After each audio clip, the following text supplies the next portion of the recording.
Salut à toutes et à tous, on se retrouve à nouveau sur Smart & Strong, hein, comme toujours. Hein. Si t'es abonné à la chaîne, ben, tu le sais. Hein. Si t'es pas abonné à la chaîne, ben, abonne-toi. Hein.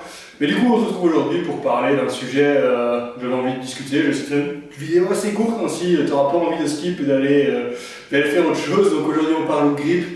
Et ben voilà, je vais t'expliquer ce que c'est, pourquoi c'est utile et surtout comment bien le faire. Allez, on rentre dans le vif du sujet et on est parti!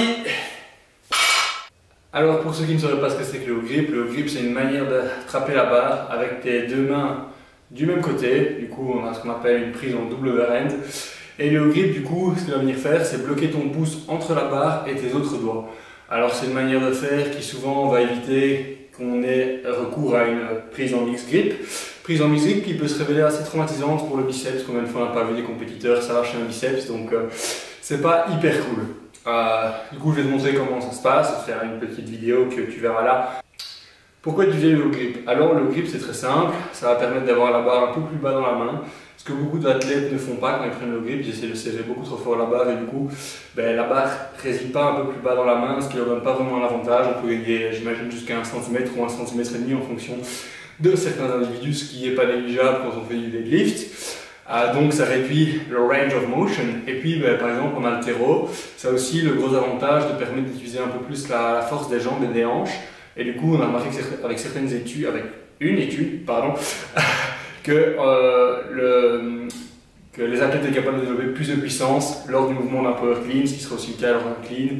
Et donc c'est plus avantageux. Ça permet aussi d'économiser son grip. Si tu es un crossfitter, c'est pas une mauvaise idée. Puis si tu es un powerlifter qui a des problèmes de grip sur des barres beaucoup plus lourdes, ça peut être aussi la solution pour éviter de manquer tes barres en compète. Donc voilà, allez, on passe vite à comment on réalise le grip et comment surtout bien le faire.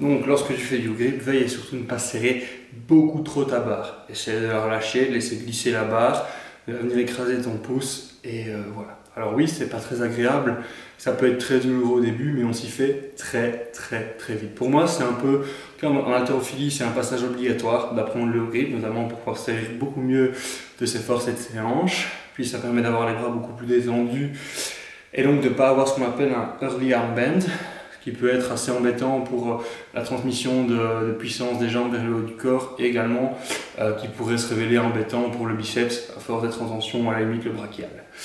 Mais voilà. Puis c'est aussi important parce que ça va permettre de relâcher, d'avoir un peu de diminuer le range of motion, même si c'est qu'1 cm sur 1 cm.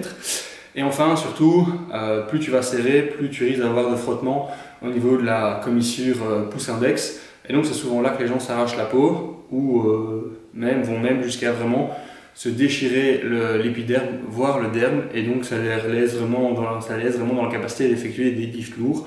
Ils doivent repasser en mix grip, qui peut se révéler un peu plus embêtante. De par sa position de prise asymétrique, risque d'entraîner des rotations, ce qui peut avoir des répercussions au niveau de la mécanique du bas du dos. Donc c'est pas génial. Donc moi je pense qu'il faut vraiment apprendre le grip, mais du coup laisse la barre descendre dans ta main, dans tes doigts, sans vouloir trop la serrer. Ça va limiter le risque d'abrasion, augmenter diminuer l'amplitude. Donc c'est tout bénef. Voilà, ça c'était ma petite vidéo sur le grip. J'espère que ce sera utile. Si tu veux en apprendre un petit peu plus, j'ai écrit un article il y a un peu plus d'1 an sur le sujet. Je le link dans la description et on se retrouve bientôt pour de nouvelles aventures. Surtout n'oublie pas de t'abonner, de liker la vidéo et d'activer les notifications parce que la semaine prochaine il y a une vidéo qui revient sur la fin de mon blog d'hypertrophie avec des Juggernaut AI app. Donc stay tuned, la bise.